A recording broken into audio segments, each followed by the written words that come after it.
China does not want to participate in disputes among different nations. China does not have what we call a grand strategy. China has actually no problem with America controlling the Western Hemisphere if it means stability and cost are controlled. Okay? What you are looking at right now is not just an organic YouTube channel. It is a highly sophisticated, state-sponsored psychological operation happening in real time, and I'd explain shortly. The man on your screen calls himself Professor Jiang, but here's the dark reality we are dealing with today. He is not an independent academic, and he is not just a charismatic history teacher. You are looking at what might be the very first completely successful Chinese intelligence proxy deployed directly into the West. China doesn't want to fight these wars. China will be friends with both Russia and the United States as Russia and the United States fight each other. His goal is to condition the Western audience, specifically Americans, to view their own country as a collapsing empire while framing China as a completely neutral, harmless bystander that just wants to do business. China very much wants to see, as soon as possible, a ceasefire. Unfortunately, it is the nature of the Chinese government not to interfere in foreign affairs. He is a meticulously crafted asset, engineered to pacify Western audiences, isolate American foreign policy, and secure public favor for the Chinese government. And I'd explain exactly what I mean and show you the facts in this video. Welcome to Redline Theory. To understand exactly how this trap was set and how he successfully infiltrated our algorithms, you have to look at the last few months. We have witnessed the explosive overnight rise of this man's channel, Predictive History. He essentially exploded onto the global scene by making 3 terrifying high-stakes predictions. He confidently told his audience that Donald Trump would return to the American presidency. Trump will win in November. And I'm making the prediction that he will win in November. He predicted that America and Israel would go to a massive kinetic war with Iran. It seems this war in the Middle East is blowing up. And it seems that even though the United States has yet to declare war on Iran, it will probably happen in the next couple of days with the United States bombing Iran. And most importantly, he stated with absolute unwavering certainty that the Americans would lose that war. And the third big prediction is that the United States will lose this war, which will forever change the global order. As tensions simmered in the Middle East, social media users and major media outlets actually began calling him China's Nostradamus. Some have called you China's Nostradamus. How would you respond to those who say, sure, you guessed that Trump would win in 2024? He went completely viral. He started appearing on massive news and opinion series to share his apocalyptic views with an audience that was desperate for answers. He built a massive following of 2.6 million subscribers and accumulated over 77 million views. So here's my grand plan, okay? My plan eventually is to start my own religion. And so I'm using a YouTube platform in order to test certain ideas that I will need for this new religion. He packages his forecast using a framework he calls psychohistory, a concept he explicitly borrows from the science fiction author Isaac Asimov, suggesting that the behavior of large populations can be mathematically predicted. But the moment you scratch the surface, the cracks in his foundation are massive. For a man who calls himself Professor Jiang and presents himself as a geopolitical academic, public records show that he does not actually hold a PhD. His formal education ended with a Bachelor of Arts in English Literature from Yale College, all the way back in 1999. This is a massive red flag. It is the exact same playbook we see with Dr. Cheyenne Bryant, a television personality who aggressively marketed herself as a doctor and a psychological expert to gain immense influence, only for the public to realize she was using a fabricated title to completely bypass medical licensing boards. Why not drop doctor from your name? I've earned the title, I have multiple degrees, and I'm not going to prove anything to anybody, and we're going to leave it just as that. Professor Jiang is doing the exact same thing, but on a massive geopolitical scale. He uses the title of professor to bypass academic fact-checking. He operates entirely in the unregulated sphere of YouTube, where the aesthetic of authority is enough to make millions of people lower their guard. And to prove exactly how this cognitive warfare works, we have to look at how a perfect intelligence asset is actually built. When a government wants to infiltrate a foreign culture, they do not want someone who looks or sounds like a spy. They want someone who occupies the gray zone. They need a proxy who understands the psychology of the target audience, speaks their language flawlessly, but remains entirely under their control. When you look at Jiang Xueqin's life story, it reads like the ultimate blueprint for a gray zone operative. Jiang was born in 1976 in Guangdong, China. Following the end of the Cultural Revolution, his family moved to Canada and he spent his childhood growing up in Toronto. He has openly talked about how incredibly hard his childhood was. I grew up as an immigrant in Toronto, Canada, and my parents were very poor and they were not well educated. My mom bought clothing at bargain outlets. I wore a lot of clothes that were too oversized because they were hand-me-downs from cousins. This background gives him two massive advantages. First, his Canadian citizenship allows him to operate in the gray areas of the strict Chinese communist system. Second, his upbringing in Toronto gives him absolute mastery of the English language. This linguistic shield is his greatest weapon. He does not sound like a stiff, bureaucratic official reading a state-sponsored press release. He sounds like a sophisticated Western intellectual offering objective advice, which perfectly bypasses the natural defensive barriers of an American audience. This is the part when you come out and you represent yourself of somebody who you're not, the market's eventually going to expose you. And you're going to get out. And by the way, you know what else Mehdi asked me? So a lot of people are thinking you're with China. And you're maybe somebody that is actually doing this to kind of, hurt America because your motives are more supporting for the Chinese regime and all this other stuff.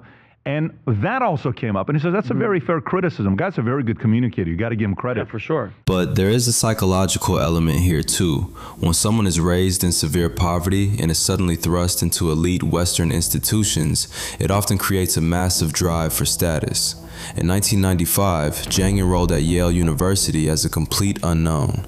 He actually had to study Mandarin there because he hadn't learned it fluently in Canada. During this era, Yale was deeply connected to American outreach programs in China.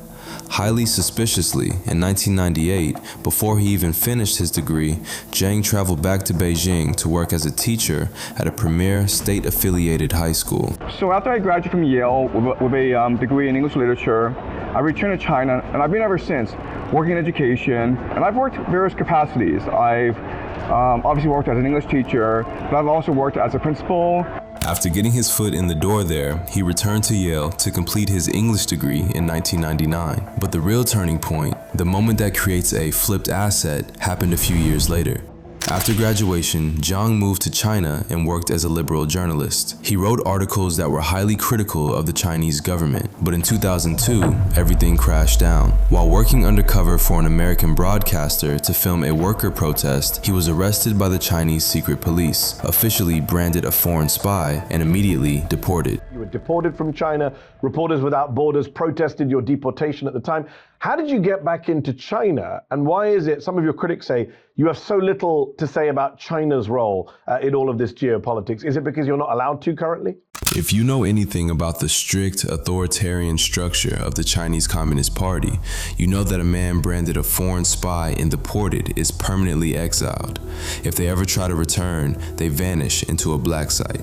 Yet, astoundingly, Jiang was permitted to miraculously re-enter China just a year later. After his return, his critical journalism completely vanished. He quietly integrated into the Chinese educational sector and became a compliant, silent citizen. This is the exact blueprint of how an intelligence agency flips an asset. The 2002 arrest gave the state absolute leverage over him. Facing permanent exile and total career destruction, he had everything to gain by cooperating and everything to lose by resisting. A man who struggled with childhood poverty, tasted the elite status of Yale, and then faced total ruin in an interrogation room is the ultimate pliant proxy for a government with infinite money to spend. Now that we know how compromised his background really is, we have to look at the actual ideas he is pushing onto his audience. Jiang loves to use a framework called game theory to explain global events to his viewers.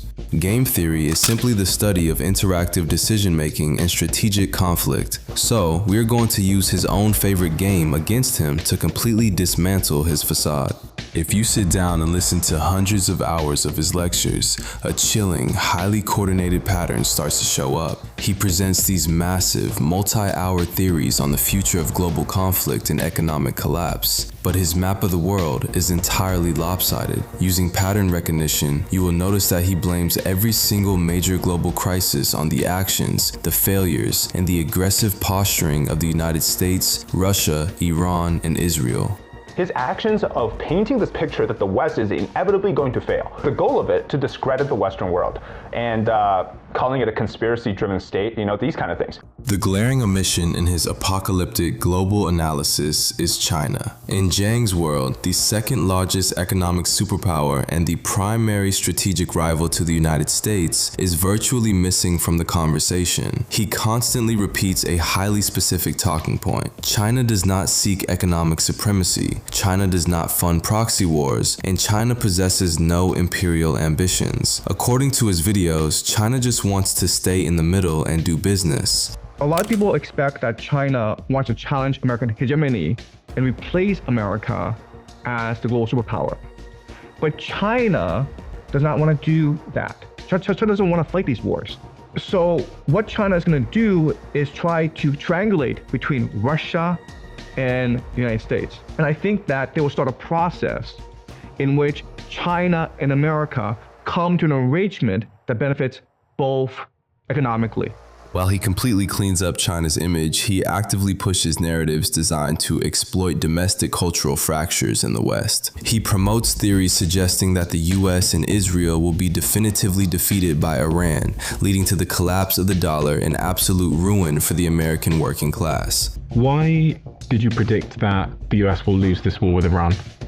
Because the American society does not have the political will, does not have the manufacturing capacity, does not have the risk tolerance to fight this war in Iran.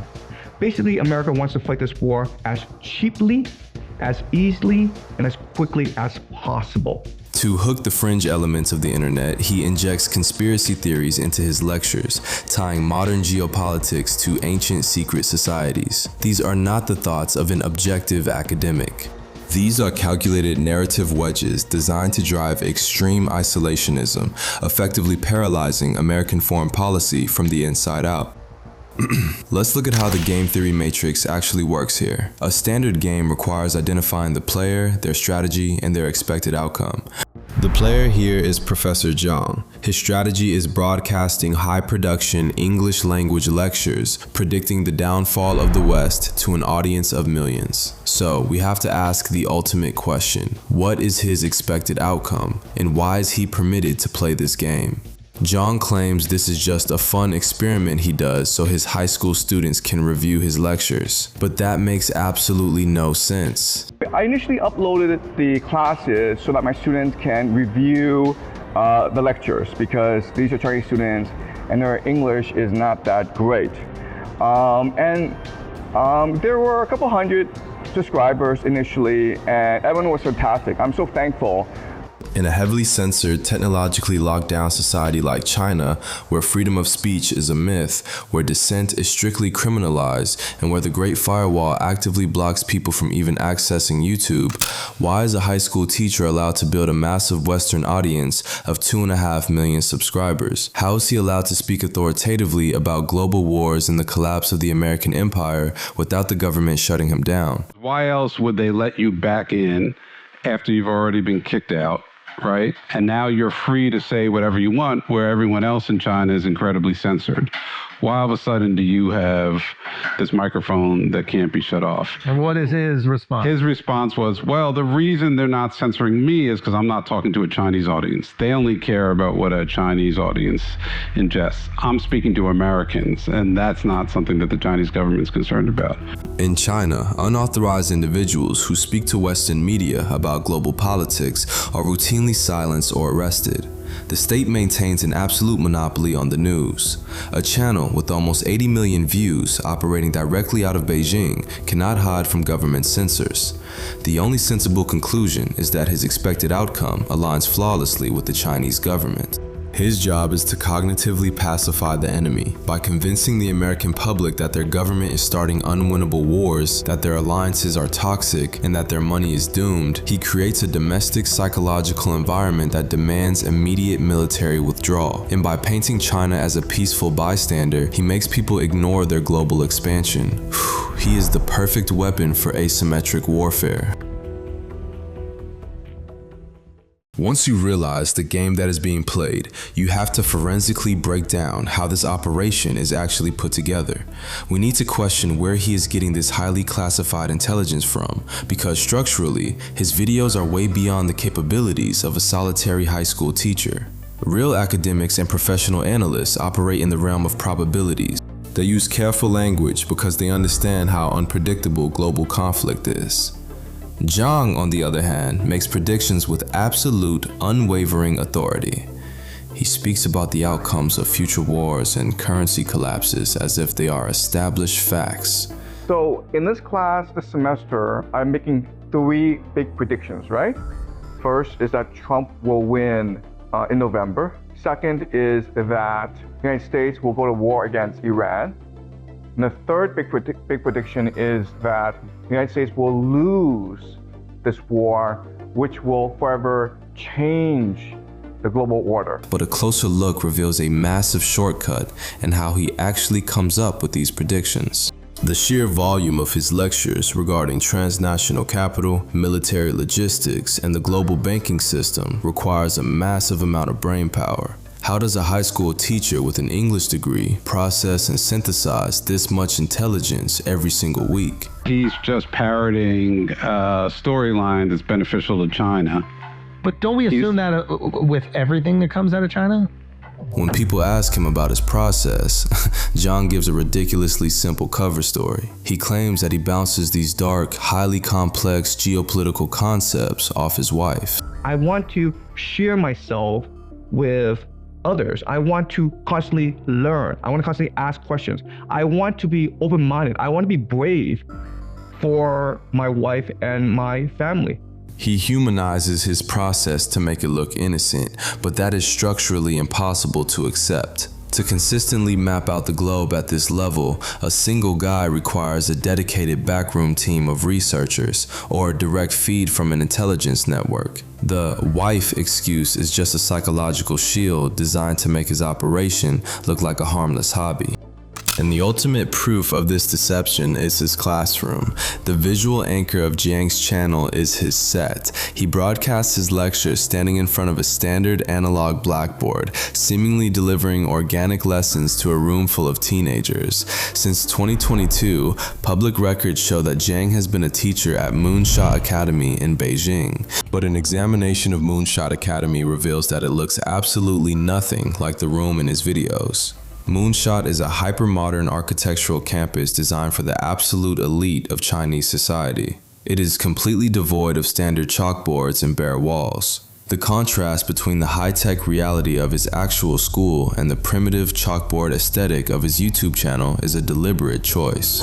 Furthermore, the concepts he talks about, the collapse of transnational capital, secret societies, Dante's Divine Comedy, and the strategic deployment of the National Guard during domestic riots, are absolutely not standard high school curriculum. Teenagers cannot grasp this stuff. The classroom you see on screen is nothing more than a meticulously designed psychological production set. The blackboard is a deliberate aesthetic choice used to trigger a nostalgic feeling of unquestionable academic authority. The students you hear occasionally asking questions are not the true audience. They are just audio props. Their presence is a stage direction used to create an illusion of legitimacy and safety for the actual target, the millions of Western viewers watching at home. By framing the psychological payload as a high school class, Jiang completely disarms you. We have 7 more classes left in the semester. And what I want to do in these last 7 classes is look at the game theory of World War III. Now, to be completely fair, I am not here to tell you his videos are boring or badly made. I have to admit that Jiang's lectures are incredibly expansive, highly engaging, and he uses fascinating historical data. The production quality of his storytelling and the hypnotic way he speaks are objectively impressive. Recognizing how good the trap looks is the very first step in dismantling it. However, just because he is a great speaker does not change the reality of the operation. By taking his favorite tool of game theory and turning the board against him, the true architecture is completely exposed. We know who the true players are. Jiang Xueqin is not the main character, he is the proxy. The true player is the Chinese intelligence apparatus, leveraging a compromised English-speaking Western-educated asset operating from the impenetrable fortress of Beijing.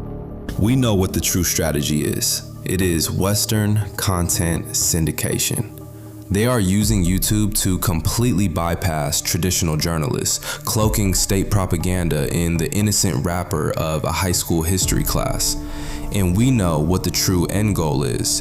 It is psychological pacification. It is the methodical conditioning of the American public to view their own nation as a doomed empire and their adversaries as neutral businessmen, accelerating American isolationism and clearing the path for undisputed Chinese global dominance.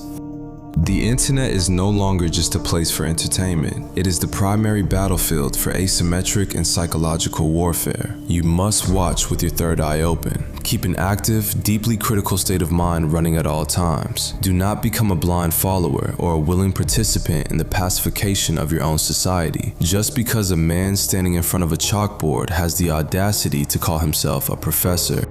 If you enjoyed this video, like and subscribe to the channel. This is Redline Theory. Thanks for watching.